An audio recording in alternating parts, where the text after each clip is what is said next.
Oi, pessoal, tudo bem? Iniciando a segunda parte desse vídeo. Bom, então, voltando à minha segunda gravidez. E aí, para engravidar, eu fui no médico A. Vamos nomear assim para ficar mais fácil de entender, tá bom? Fui no médico A, porque o médico A fazia o parto sem cobrar adicional e pelo meu plano de saúde, tá bom?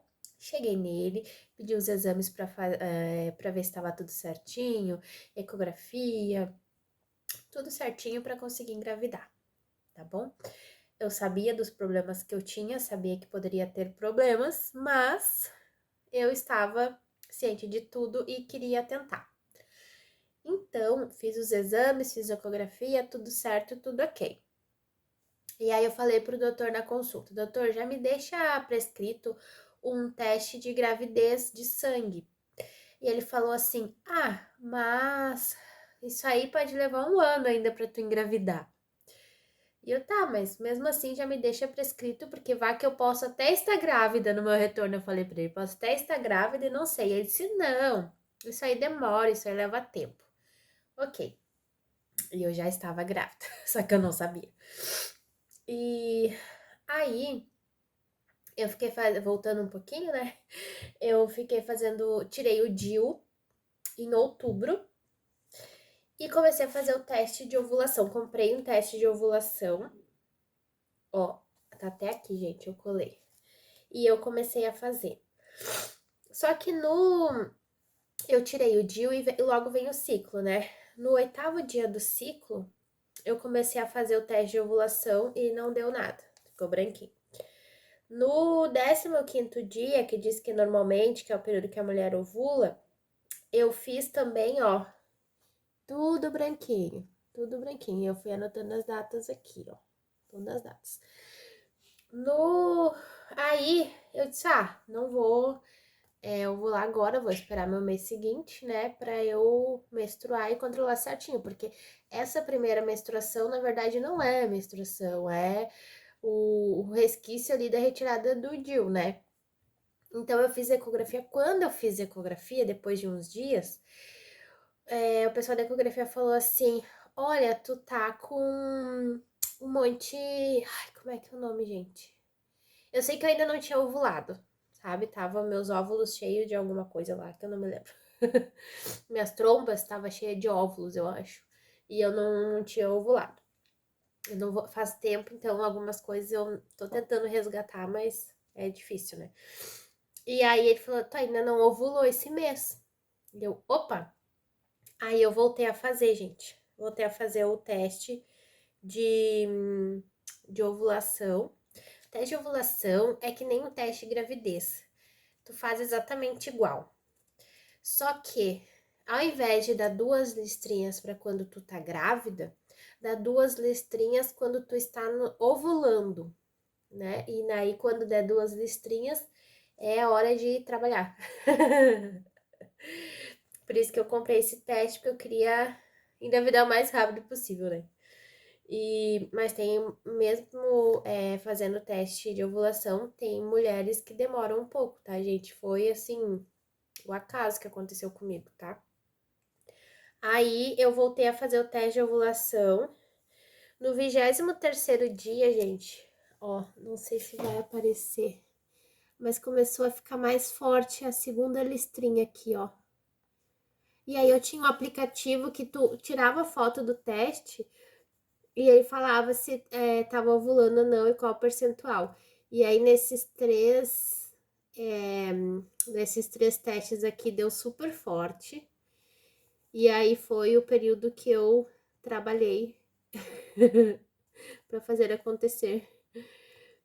E aqui no dia 12 do 11, do dia 11 do 11 ao dia 12 do 11 foi quando deu maior aqui o positivo, né? Deu super forte. E foi quando eu engravidei, tá? Então, no mês seguinte, eu fiz o teste de gravidez e deu positivo. E todo mundo muito feliz, né? Era o que nós queríamos, era o que nós esperávamos. Contei para todo mundo, da minha família, né? Contei pros familiares e tal. Aí, eu até anotei aqui, gente, porque eu sou esquecida com as palavras, vocês notaram, né? Aí, com 4 a 5 semanas de gravidez, me desceu um líquido estranho. Não era xixi, não era nada. Sabe quando só desce? Aí eu fui no hospital, fui em vários hospitais e nenhum atendia emergência obstétrica, eu não sabia ainda qual que atendia, né? Porque os que eu fui antigamente na gravidez do meu filho não atendiam mais pelo meu plano. Então, eu fui, depois de 3 hospitais, eu consegui parar num hospital na capital. E esse eu relatei, né, o que tinha acontecido. Esse hospital fez um teste de gravidez e uma ecografia. Na ecografia, a pessoa que fez a ecografia muito ignorante, assim, sabe? E nada profissional. Ela perguntou para mim quem tinha dito que eu estava grávida, porque ela não tinha enxergado nada no meu útero. Só que o teste de gravidez aí deu super forte. Então o médico, eu fiquei esperando na emergência o resultado, né? O médico falou que deu positivo minha gravidez, mas que eu estava com gravidez ectópica. Quando o embrião, né, o saco gestacional não vai para o útero e sim para outro lugar. E que eles iam me dar uma injeção para encerrar essa situação. E aí eu perguntei: tem certeza, doutor? Tem certeza que eu não tô grávida? Não, não apareceu nada na ecografia. Tu tá com gravidez ectópica, tu não tá grávida. E eu perguntei várias vezes: tem certeza? Tem certeza? E eles têm, tenho certeza. Tinha dado 2.000 e pouco, se eu não me engano, o teste de gravidez, tá? Porque acima de 25 tu tá grávida. E o meu tinha dado 2.000 e pouco. E aí, voltei pra. Aí o médico ia me dar injeção, né? Pra encerrar essa situação. E aí trocou de plantão bem na hora. E o outro médico pegou e falou assim: não, vamos esperar 2 dias tu em casa pra tu tentar ver se conseguia o teu corpo expelir normalmente. Se não conseguir, tu retorna aqui e a gente faz isso, né, com a injeção. Tá? Saí de lá arrasada, gente. Arrasada. Falando pro meu marido, isso aí, não deu. Mas foi, né, recém tirei o DIU, né? É impossível engravidar mesmo agora. Mas eu fiquei muito triste, muito triste. Aí, voltando, daí eu tinha um grupo de grávidas nesses aplicativos, né, gente? Aí eu comentei lá e elas... Não, mas pega uma segunda opinião, porque tem hospitais que o aparelho é muito antigo e, e eles não conseguem visualizar. Não volta lá, pega uma segunda informação. E aí eu entrei em contato com esse médico A para me passar um exame, uma requisição para fazer, né, de novo esse exame, que era o... Ai, meu Deus, vocês viram como eu sou esquecida? A ecografia. E porque eu liguei em vários laboratórios e nenhum fazia ecografia sem requisição. Era obrigatório ter a requisição do médico. E eu liguei para esse médico não podia atender. Ele tava em férias, alguma coisa assim, não podia atender. Então eu fui e liguei para o médico B, que o médico B, ele tinha um aparelho de ecografia no consultório dele. Só que ele era bem concorrido a agenda dele, tipo, tu marca agora. Ele é o meu ginecologista que eu faço todo ano o pré-câncer, né, gente? Então, eu sei que a agenda dele é super concorrida. Tua agenda agora para daqui 3 meses. Por isso, e ele cobra o parto, por isso que eu não fui nele. E aí eu liguei para esse médico, para secretária do médico B, relatei a situação, né? E aí ela disse: "Não, vem aqui que eu te encaixo". Ela falou com o doutor e me encaixou no outro dia. Eu fui no outro dia, no dia seguinte que eu fui no hospital, e o médico B, com o aparelho dele, gente, o aparelho dele é uma televisãozinha assim, ó, bem pequenininha. E o do hospital é maior, mas com aquela televisãozinha bem pequenininha, vocês acreditam que ele enxergou saco gestacional. Ainda tava com aquele anel, sabe? Que é um anel com uma bolinha, que agora não vou lembrar, como sempre. Mas ainda tava se formando, sabe? O embrião. E ele enxergou e falou que eu tava com 4 a 5 semanas. E aí, beleza, né? Ele enxergou, então eu estava grávida. Logo assim, na mesma semana, eu tive um sangramento. Voltei lá, mas um pequeno sangramento, assim, tipo, passar o papel higiênico e ver o sangue. Voltei lá e eu tive eu até anotei aqui, hematoma retrocoriônico, ou descolamento do saco gestacional.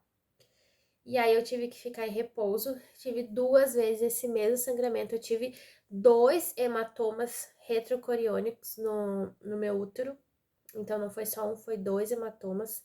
E aí eu comecei já desde o comecinho, né, da gravidez ficar de repouso, pra poder o saco gestacional colar bem certinho onde ele tinha que colar, né, gente?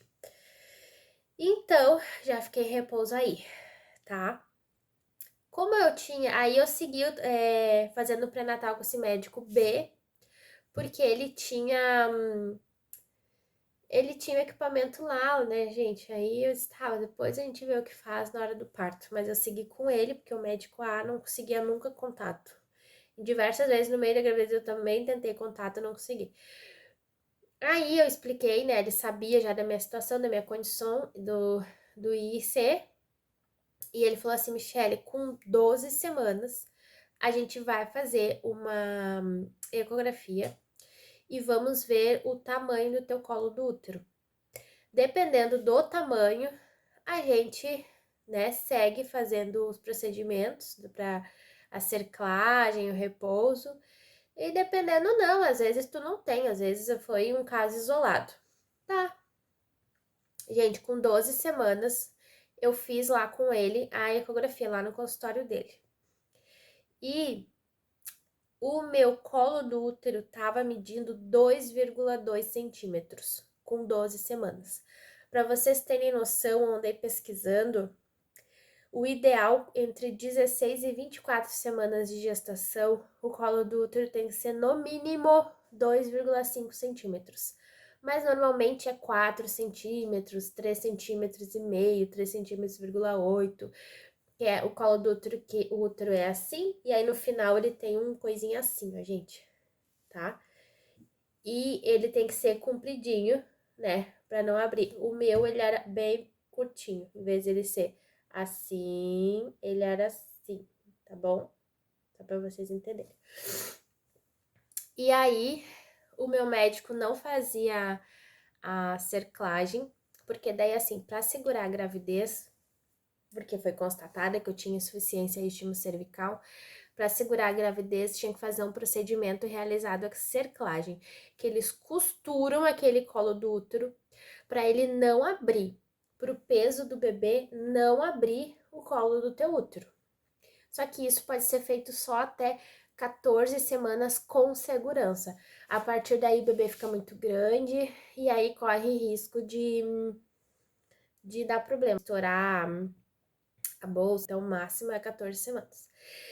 E aí, como o meu médico não atendia os hospitais que o meu plano cobria, ele fez um laudo, uma requisição para mim, para eu levar para um hospital, para esse hospital fazer a cerclagem na emergência. Voltei a trabalhar. Aí, gente, eu comecei a saga. Meu plano cobria emergência em 2 hospitais. Um hospital era aquele que não conseguiram nem fazer uma ecografia direito e queriam acabar com a situação, mesmo eu estando grávida. E o outro hospital era muito longe da minha casa. Mas eu fui nesse outro, fui na emergência. Gente, o problema é que na emergência não é todos os médicos que sabem fazer esse procedimento. Tinha um médico que sabia fazer esse procedimento, mas ele ia uma vez na semana e ele era um plantonista de emergência. Então eu fui numa médica, eu fui assim, uma médica, ela desdenhou, falou que não era, né, o que eu tinha, não era. não era insuficiência istmo-cervical, que isso aí é um caso muito raro, que... bom, falou N coisas, que meu parto prematuro foi muito tarde, com 32 semanas, que quem tinha insuficiência istmo-cervical tinha um parto antes, mas, tipo, é muito raro, mas eu posso ser esse caso raro. Se é raro, alguém tem, né, gente? Alguém tem. Aí tá. Aí depois eu fui no outro dia falar com outros plantonistas. Aí eu achei uma médica maravilhosa, maravilhosa. Doutora Rebeca e o doutor Mário Calil. E a doutora Rebeca acreditou em mim, né? Eu cheguei lá já assim, puta da cara já. Meu Deus, ninguém acredita em mim. Eu tô aqui com o laudo, tô com o negócio. Eu tenho até 14 semanas pra fazer a cerclagem e ninguém vai fazer, ninguém quer fazer. Eu vou, né? Não vou poder ter meu bebê porque ninguém acredita em mim. Aí a doutora Rebeca acreditou em mim e ela disse: Ó, tal dia.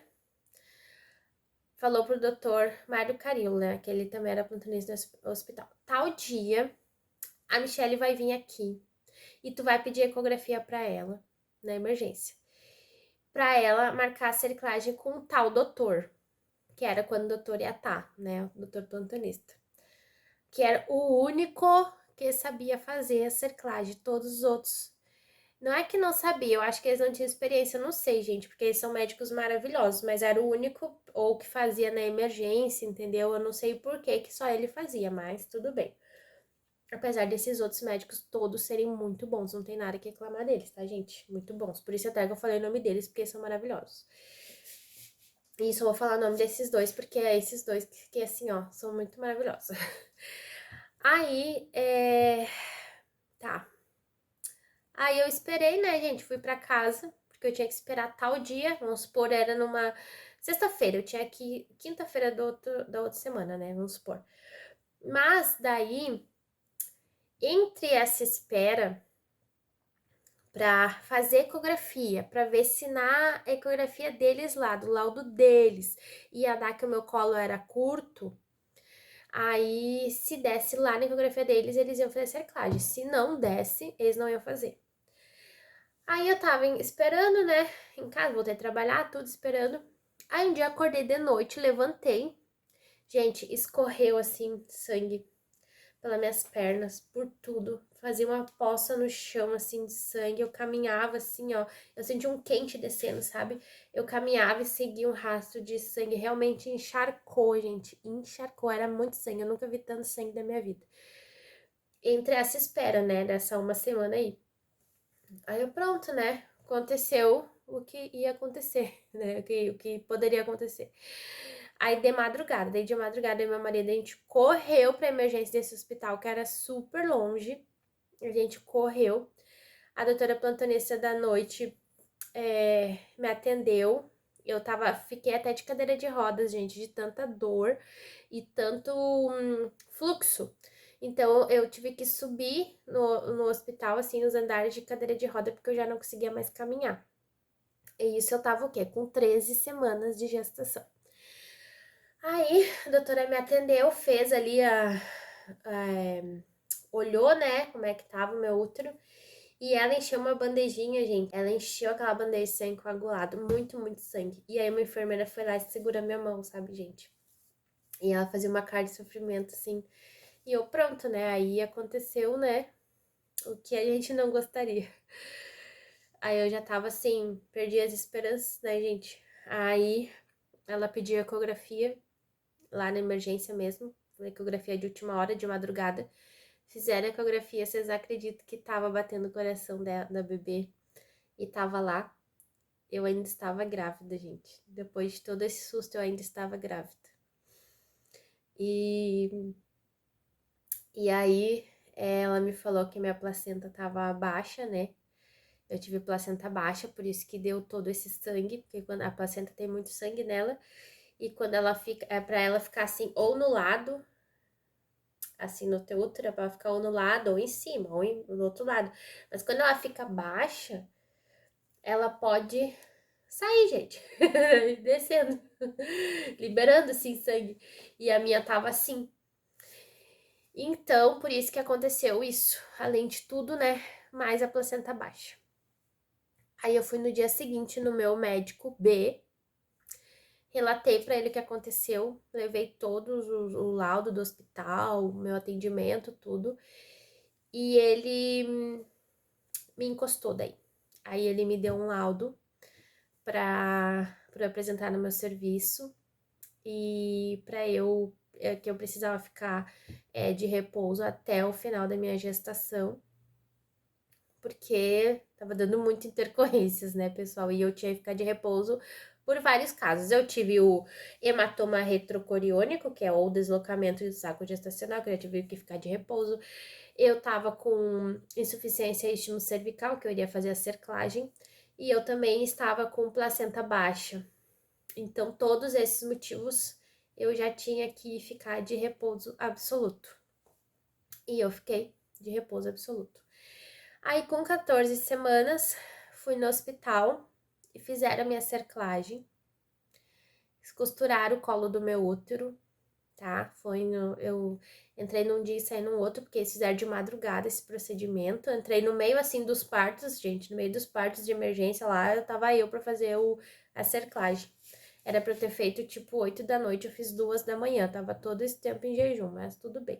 Eu levei aquela mesma injeção que se leva da anestesia epidural, acho que chama, né, pra cesárea, e fizeram a cerclagem. Aí eu fui pra casa, fiquei de repouso, né,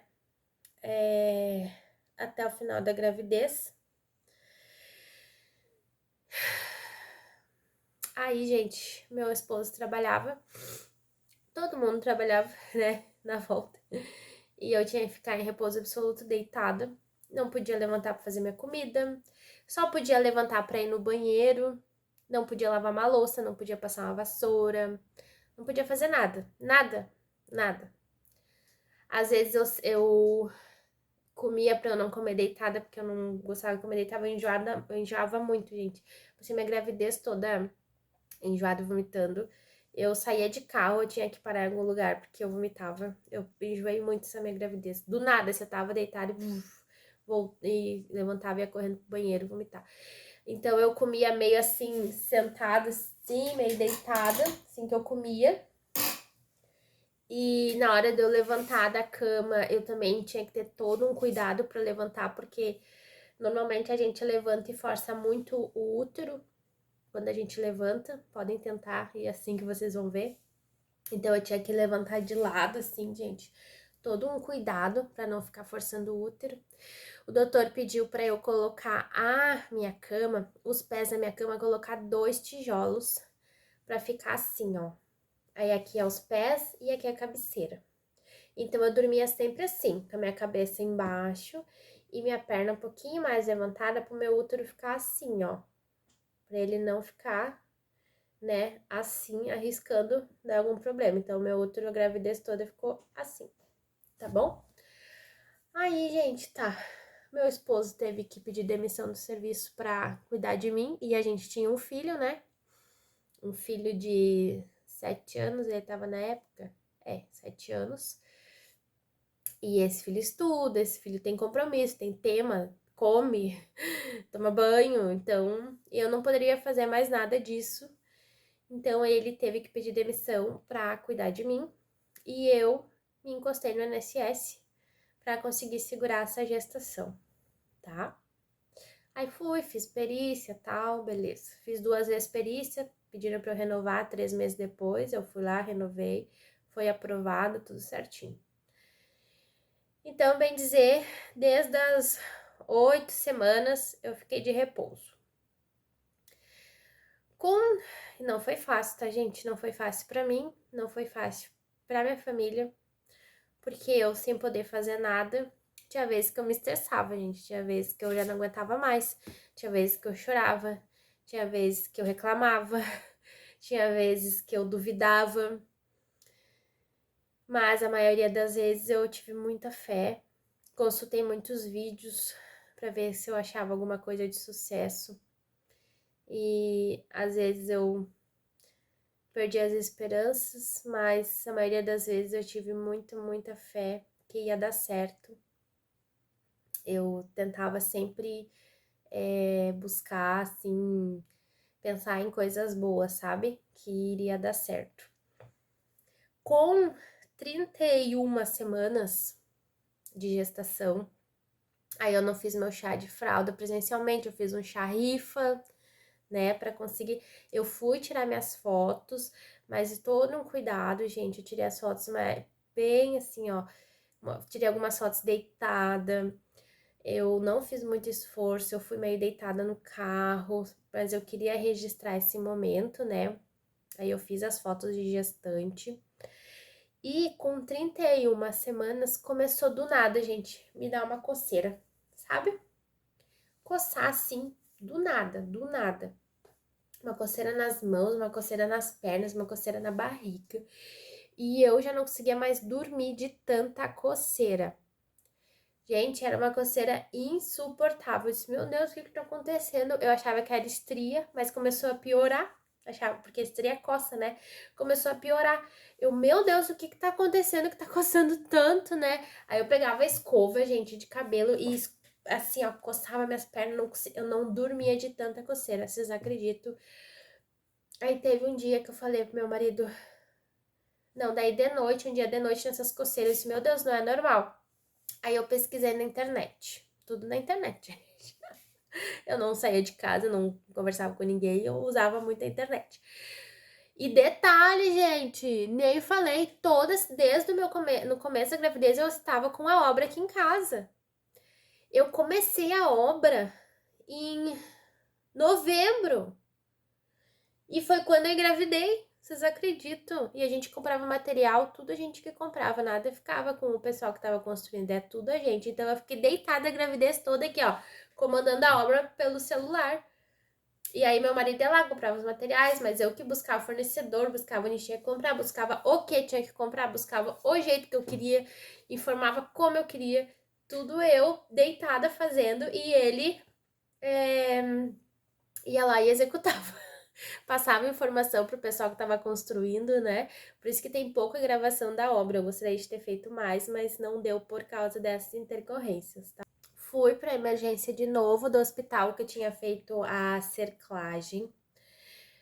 Ai, eu acho que era uma sexta, gente. Era uma sexta-feira de noite, por isso que eu nem tentei contato com o meu médico B, porque eu fui. Era de noite. Eu falei pro meu marido, vamos lá, porque eu não tô mais aguentando de coceira. Ah, tá. Daí eu pesquisei na internet de madrugada, né? O que poderia ser. Daí, coceira, gravidez. Botei bem assim. E apareceu colestase gestacional. E aí, essa colestase gestacional diz que normalmente aparece nas grávidas a partir do terceiro trimestre de gravidez e que é uma condição relacionada ao rim, tá? Que parece que as impurezas da bile, as impurezas, alguma coisa assim, em vez de ser. Ai, gente, eu vou escrever aqui em algum lugar explicando, tá? Mais ou menos, resumidamente. Mas as impurezas, em vez de ir para o lugar certo do teu corpo, elas vão para a corrente sanguínea. E essas impurezas que causam a coceira no corpo, porque elas vão para a corrente sanguínea. E essas impurezas podem entrar no útero, na placenta ou no útero, e pode causar o encerramento da gravidez, tá? Para não ficar falando outras palavras. O encerramento da gravidez imediatamente, tá? Se entrar no útero ali, na placenta, se entrar em contato com o bebê. Então, é uma condição muito perigosa. E se você está com coceira insuportável, procure imediatamente o médico, porque isso é uma condição muito perigosa na gravidez, tá bom, gente? Então, eu vi que eram os sintomas que eu tinha, que era coceira,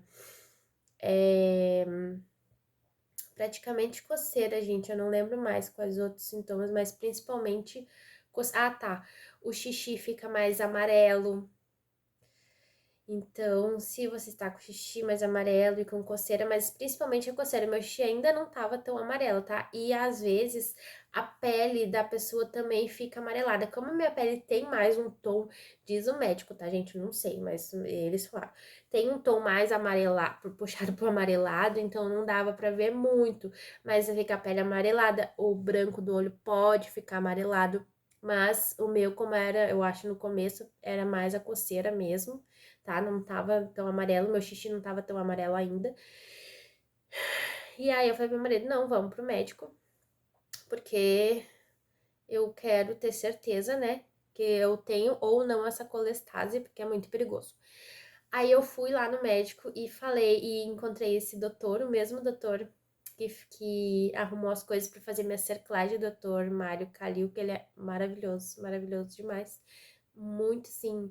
Ai, gente, ele é aquele médico que conversa com o paciente, sabe? Ele tenta entender o lado do paciente, não é só mais um número para ele. Ele realmente é um bom médico. E aí, eu falei pra ele que eu tava com coceira, né? Que eu estava com suspeita de colestase gestacional, que eu novamente me autodiagnostiquei. E eu falava com ele assim, gente, porque dá muita coceira na mão e nos pés, muito. E eu falava com ele assim. E ele, tá, Michelle, eu vou te pedir um exame de sangue pra ver se está alterado os exames que apontam a colestase gestacional. Tá. Aí eu fiz o exame, fiquei lá esperando. E ele veio o resultado e ele me falou: Olha, Michele, não deu alterado, mas vai dar. Aí eu disse pra ele: Como assim, doutor, vai dar? E ele: Michele, tu tá conversando comigo assim, ó, com certeza vai dar. Então, eles conhecem, né, gente, a condição, eles sabem. E aí ele falou assim: Se amanhã continuar essa coceira, tu volta aqui e a gente repete os exames. Aí eu te interno. Se não, se não der coceira, né? Vida que segue. Tá. Mas daí, gente, eu preferi esperar o final de semana pra ir na segunda-feira. Por quê? Meu filho tava em casa, né? E a gente que cuidava dele. Então, meu marido cuidava dele. Eu não queria ir no final de semana com meu filho em casa. Segundo, eu pensei assim, se hoje não deu alterado, amanhã pode não dar também. Então eu vou esperar até segunda-feira, porque segunda-feira a gente larga meu filho na escola e vai para o hospital. Se tiver que dar alteração no exame de sangue, vai dar na segunda. Porque é impossível, né, gente? Eu tava com coceira 3 dias e não dá. Aí tá. Aí esperei segunda-feira, fiquei final de semana todo, gente, assim, ó, sem tomar um remedinho, sem tomar nada. Segunda-feira de manhã a gente largou o meu filho na escola e fomos pro hospital. Aí eu repeti o exame de sangue, aí deu alterado, gente. Foi constatado colestase gestacional. Eu já estava com 30. Ah, tá, gente. Eu anotei aqui 32 semanas. 32 semanas quando eu fui no hospital a primeira vez, quando começou as coceiras. Quando eu me internei, eu já estava com 33 semanas, porque eu fazia a semana no final de semana, tá? Era no final de semana que eu virava a semana. Então, quando eu voltei ao hospital, voltei com 33 semanas, deu a colestase gestacional no exame de sangue, me internaram. Eu já tinha até levado minha mala, porque eu vim da primeira gravidez, que eu não tinha levado nada na vez que eu internei, né? Que todo mundo teve que arrumar minhas coisas. Então, eu já tava mais ligada. Eu já tinha levado minhas coisas, já tinha deixado a bolsa da bebê toda preparada, toda arrumadinha, pro meu marido só pegar e levar, porque na outra vez não tinha nem lavado as roupas ainda do meu filho. Então, a minha cunhada me ajudou, a minha sobrinha também me arrumaram tudo. E, e aí, organizaram as coisas. Dessa vez, eu já estava receosa, né? Com o que poderia acontecer. Então, eu fui, mesmo deitada, eu, mais pro finalzinho, assim, lá perto das 30 semanas, eu levantava, lavava umas roupinhas, botava na máquina. Aí, outro dia, eu lavava mais um pouco. Fiz as coisas bem com calma, né? Porque eu não poderia ficar levantando muito também. Aí, eu me internei, gente. E aí, o doutor falou: tu só sai daqui com um bebê nascido. Aí, eu fiquei toda a gravidez. Pessoal, tem um cortezinho no meio do vídeo, porque eu quero trazer a informação o mais clara, precisa e completa possível, porque eu sei que é um vídeo informativo para ajudar as outras mamães a identificar alguma intercorrência dessas que eu relatei, tá bom? Então, primeira coisa, eu fiquei com o médico B acompanhando toda a minha gestação. Qualquer problema que eu tinha, eu mandava mensagem para a secretária dele, ela me encaixava imediatamente no mesmo dia e eu ia lá. E ele fazia a ultrassonografia ou ecografia em mim, que ele tinha um aparelho lá no consultório, que nem eu falei. Então, cada mês que eu ia no pré-natal mensalmente, né? E cada mês eu fazia, toda vez que eu consultava, ele fazia a ecografia em mim para verificar o tamanho do colo do útero, tá bom? Até eu fiz uma correção no que eu mencionei anteriormente. Na primeira medição dele, meu colo do útero estava medindo 2 centímetros, tá? Eu falei que era 2,2, mas é 2 centímetros. No do hospital, quando eu fui fazer com 14 semanas para fazer a cerclagem, que deu 2,2 centímetros. Aí a medida deu essa interferência por causa do equipamento e a medida é feita por um ser humano, então pode ter essas distorções, tá bom? Então, no doutor deu 2 centímetros com 12 semanas e com 14 semanas deu 2,2 centímetros no hospital. E aí, depois da cerclagem, ele foi acompanhando mensalmente o meu colo do útero para ver como que tava. Já chegou a 1,95 centímetros, assim como chegou 2,5 centímetros. Então, ele foi, né, acompanhando para ver como que estava a situação no momento. Eu, inclusive, demorei para comprar roupinha, demorei para comprar as coisas para bebê, porque quem tem insuficiência cervical não sabe o dia de amanhã. Então, a gente não quer comprar muita coisa, porque a gente não sabe se vai dar certo, mas também a gente não quer deixar de comprar, porque senão a gente parece que a gente não está tendo esperança, né? Mas eu demorei um pouco para comprar alguma coisa. Eu só saía de casa mesmo para ir no médico, né? O resto eu ficava deitada em casa. E eu nem fiz aquele exame, sabe aquele líquido que tu toma para ver se tá com diabetes gestacional? Vai no laboratório, toma um líquido, eu fiz na minha primeira gravidez. Toma um líquido e aí eles vê a glicose, né? Tu toma a glicose, eles vê se tu tem diabetes gestacional ou não. Nem esse eu fiz, porque o doutor disse que quanto menos eu saísse de casa, melhor. Então, eu só fiz os exames que eram realmente necessários para evitar sair de casa. Como eu não engordei muito na gravidez, eu já engravidei acima do peso, mas eu não engordei muito na gravidez, tá?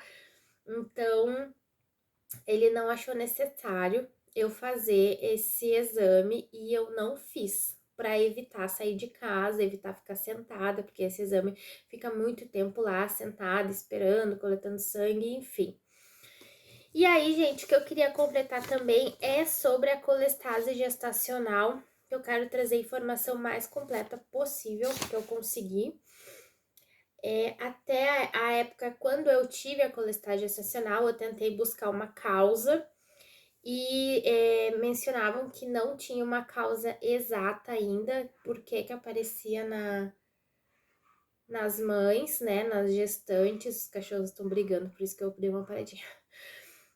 Não tinha uma causa específica, eles ainda não sabiam por que que em algumas gestantes ocasionavam, né, aparecia essa condição da colestase gestacional.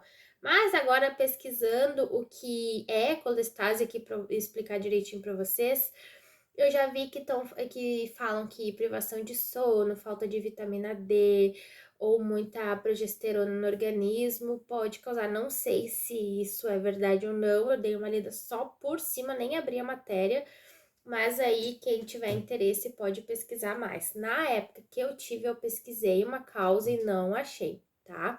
Outra coisa muito importante, eu usei a gravidez toda, desde as minhas 8 semanas, progesterona intrauterina. Então, eram umas cápsulazinhas de progesterona que todo dia antes de dormir eu inseria, né, por baixo, inseria para poder ajudar a segurar o bebê, né? Poder ajudar a segurar a gestação. Então, minha gravidez inteira eu usei progesterona até o dia de eu retirar a minha cerclagem, tá, gente? E aí, vamos ver se tem mais alguma coisa relacionada a isso. Ah, tem mães com insuficiência cervical que o médico receita o dia inteiro. Tu coloca de manhã e de noite a progesterona. Tem outros que pedem para colocar 2 cápsulas. O meu médico pediu para colocar uma única cápsula todo dia antes de dormir. E assim eu fiz e deu tudo certo, tá? Agora, sobre. Por isso que eu disse, é muita informação para eu lembrar. Sobre a colestase gestacional, o que eu consegui pesquisar? O que é, para poder explicar certinho para vocês, tá? É uma diminuição do fluxo biliar. As substâncias produzidas no fígado permanecem mais tempo que o normal no organismo. Pode provocar falta de oxigenação ao bebê. Pode provocar parto prematuro ou pode provocar o fim da vida do bebê, né? Para não ficar falando outras palavras, tá? Aqui diz que a colestase gestacional, na verdade, a bile que é produzida no fígado não consegue ser liberada no intestino, ela tem que ser liberada no intestino normalmente e se acumula no corpo. Aí é isso que eu tinha pesquisado anteriormente também, que eu falei para vocês, que é isso que ficou gravado na minha cabeça, que as impurezas vão para a corrente sanguínea e não são liberadas no local correto, que nesse caso deveria ser no intestino, tá, gente? Então é algo relacionado ao fígado. Eu comentei rim, mas não é ao fígado. Isso aí pode chamar colestase gestacional ou colestase hepática. A gente chama de gestacional porque só aparece durante a gravidez nas mulheres. Quando a mulher ganha o bebê, ela some completamente, não tem mais nenhum resquício de colestase, tá, gente? É que nem diabetes gestacional, é só durante a gravidez. Depois que ganha, acabou, volta a saúde, graças a Deus, fica tudo bem, tá? E sobre o exame de sangue, ó, os exames de sangue, eles avaliam o aumento da concentração dos ácidos biliares, tá? E os níveis de enzimas hepáticas e bilirrubina. Os exames que eu fiz, eu até peguei aqui um exame para falar bem certinho para vocês, tá? Eu tirava um dia sim, um dia não, quando eu tava internada, era um dia sim, um dia não que eu tirava o exame. E era a fosfatase alcalina. Eu vou falar os exames de sangue, porque se vocês estão achando que estão com colestase gestacional, vocês já chegam no hospital pedindo esses exames. Ou então, se não, o médico não quiser pedir esses exames para vocês, vocês vão no laboratório e peçam para fazer, tá? É fosfatase alcalina, tá? Vamos ver o outro.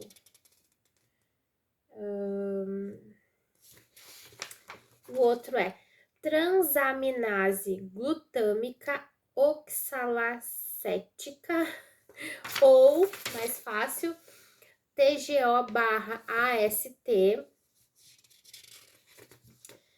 e transaminase glutâmica pirúvica, ou TGP/ALT. Todos esses é para conferir se tem colestase gestacional, tá, gente?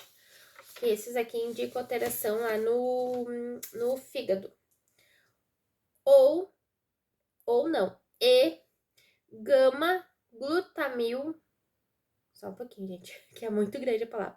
Gama-glutamiltransferase, ou gama/GT e bilirrubinas, total e frações. Então, gente, são esses exames que indicam se a gestante está com colestase gestacional ou não, tá bom? E esses exames que ficaram acompanhando os níveis dele enquanto eu fiquei internada, se ele aumentava muito ou não. Ele chegou um momento que ele estabilizou, ele estava alterado, mas estava estabilizado. Graças a Deus. Se eles ficarem subindo, chega uma hora que tem que antecipar o parto, fazer o parto prematuro, porque corre muito risco de vida no bebê. Gravidez não é doença, mas para algumas pode ser sim. Eu sempre falo isso e eu vou repetir. Para algumas mães, infelizmente, vira uma doença. Porém, há casos de sucesso que dá certo, e aí eu estou aqui em casa com meus 2 casos de sucesso, cheias de amor para dar e para receber para minhas crianças amadas, tá bom? E aí, gente, fiquei das 33 semanas até as 37 semanas internada no hospital. Exatamente 30 dias. Eu entrei em 20 de junho de 2022 e eu saí 18 de julho de 2022. Durante esse período, todos os dias de manhã eles controlavam minha bebê, eles faziam várias vezes por dia. Eles escutavam o coraçãozinho do bebê várias vezes por dia. Todo dia de manhã eu acordava, tomava café e descia lá para emergência fazer o MAP, que ele verifica a frequência cardíaca do bebê. Eu fiz uma vez por semana, eu fazia uma ecografia para ver como estava a bebê. E já aconteceu algumas vezes deles ver a frequência baixa da bebê e pedir ecografia de emergência para ver como que estava. Mas, graças a Deus, deu tudo certo nesses casos que a frequência cardíaca estava baixa porque ela estava dormindo. E aí pediram para eu comer alguma coisa, que diz que depois que a gente come, a frequência cardíaca fica maior, né? Então, eu tive alguns sustos, né, no decorrer desses dias. Tomava muitos remédios para colestase gestacional, fazia exame de sangue um dia sim, um dia não, para ver se estava subindo muito os níveis ali ai, gente, como é que é? Acho que é da impurezas, dessas impurezas no meu sangue, sabe? Ver como é que tava o meu fígado. Controlava, não podia aumentar esses níveis, sabe? No exame de sangue, não podia. Se ficasse muito alto, eles tinham que interromper a gravidez. Mas ele foi aumentando, chegou um momento que eles conseguiram estabilizar. Então, ele ficou estabilizado. Então, eu consegui levar a gravidez até 37 semanas, que é quando é autorizado a fazer o parto pro bebê nascer saudável, né? Nos casos de colestase gestacional, daí o parto é permitido a partir de 37 semanas.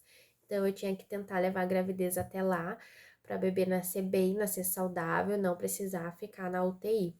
E isso eu fiz, e gente, eu sofri muito nesse hospital, sabe? Não pelo atendimento, o atendimento foi assim, de hotel, gente, um atendimento perfeito.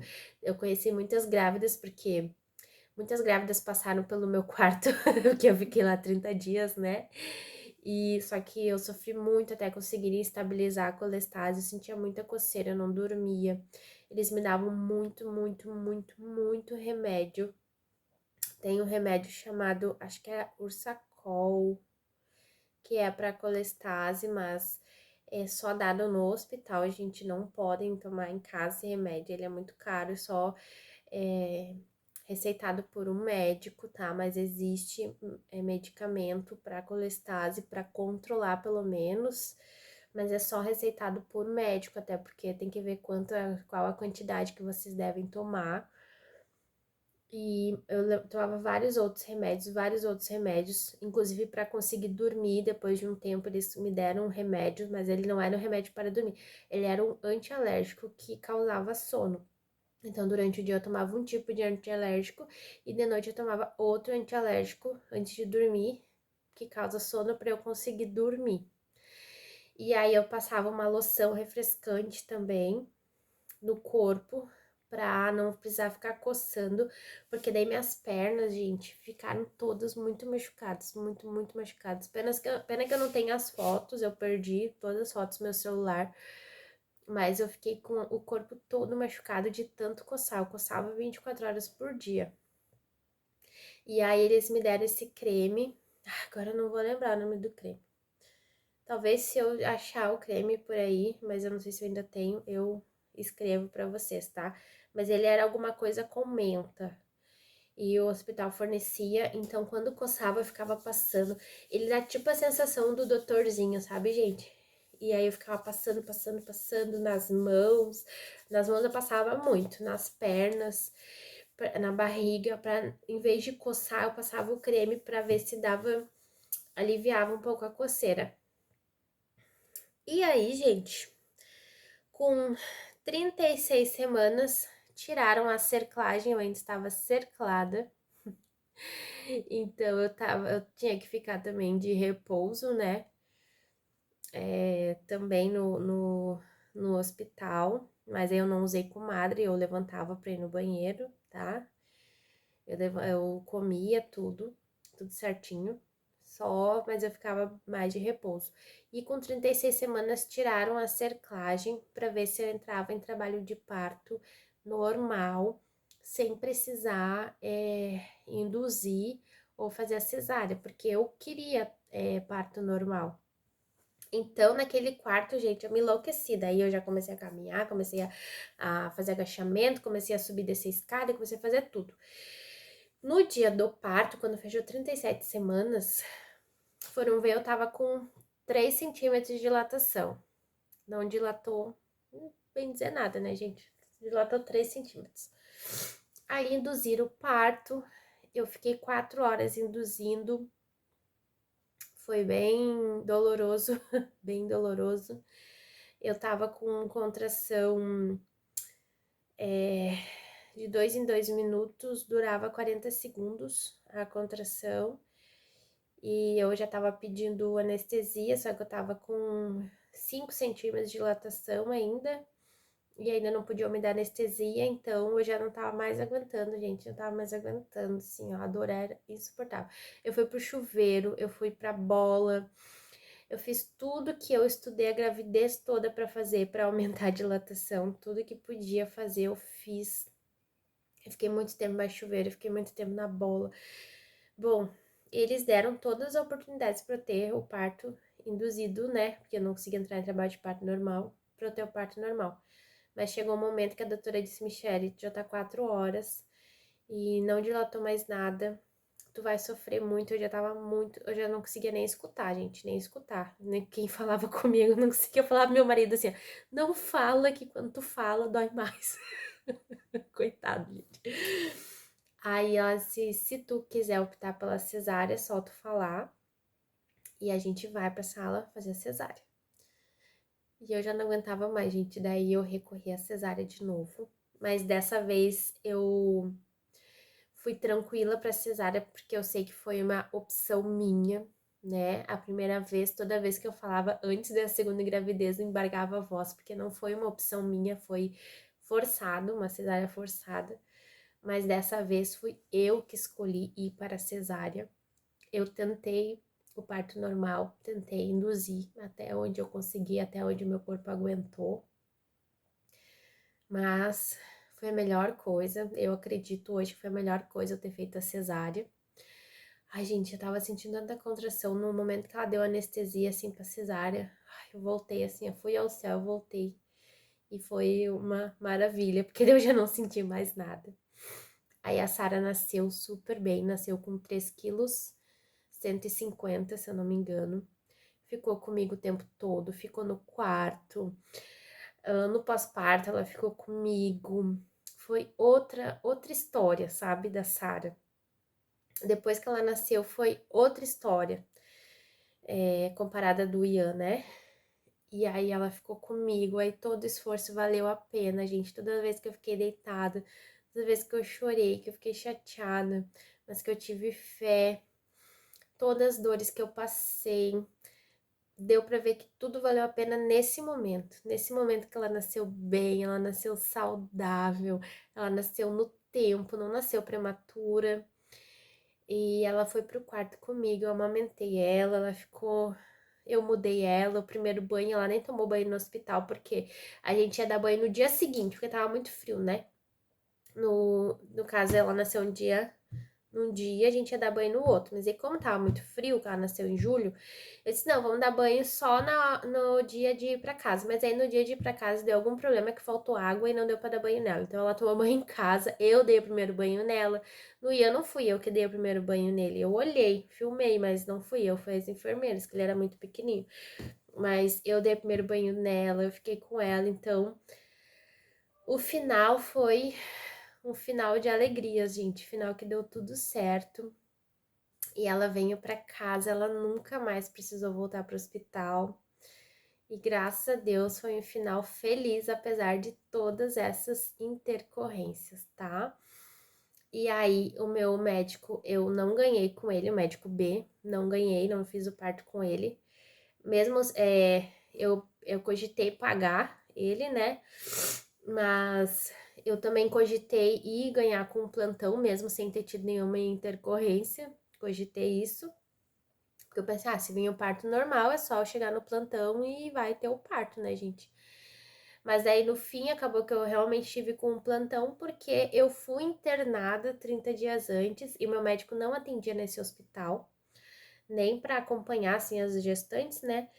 E acabou que eu ganhei com o plantão e não tenho nada que reclamar, foi tudo legal, tudo maravilhoso, todo mundo muito atencioso, é um hospital muito legal para ganhar, eles respeitam muito a mamãe e o bebê, a grávida, e eles buscam sempre o melhor para a mãe, tá? Não é o melhor para eles, é o melhor para a mãe.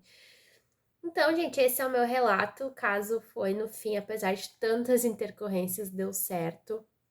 O meu conselho é: busquem a informação, tá? E pensamento positivo, façam o que tem que ser feito bem certinho. Se tiver que fazer repouso, respeite o repouso e tudo vai dar certo. No final, tudo vai dar certo. O meu caso é um milagre, eu considero minhas duas gravidezes um milagre. Tem gente que não conhece a minha história e quando eu falo que os meus bebês é milagre, acha que eu sou dramática, mas realmente os meus bebês são um milagre, os meus filhos, tá? Tinha tudo pra não dar certo essa história e deu certo, graças a Deus, com a bênção de Deus. Deu certo, eu sou mãe de duas crianças lindas, maravilhosas e super saudáveis. Então, esse é meu relato. Espero que tenha ajudado, tenha dado um pouco de esperança para as mamães que passam por problemas na gravidez, tá bom? Eu sei que não foi uma gravidez fácil, né? Mas no final deu tudo certo e os dois estão aqui super saudáveis, tá bom? Então, espero que fiquem bem. Curtam se vocês gostaram, comentem, se inscrevam no canal e até mais!